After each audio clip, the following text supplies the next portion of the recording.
குமரி மாவட்டம் முழுவதும் ஏற்பட்ட திடீர் மின்தடை. கன்னியாகுமரி மாவட்டம் முழுவதும் நேற்று அதிகாலை 5 மணி அளவில் மாவட்டம் முழுவதும் பல்வேறு பகுதிகளில் திடீரென மின்தடை ஏற்பட்டது.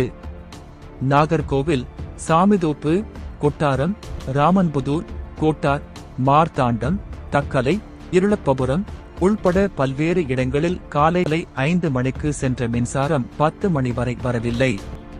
இதனால் பொதுமக்கள் காலையில் சமையல் செய்ய முடியாமல் அவதிப்பட்டனர்.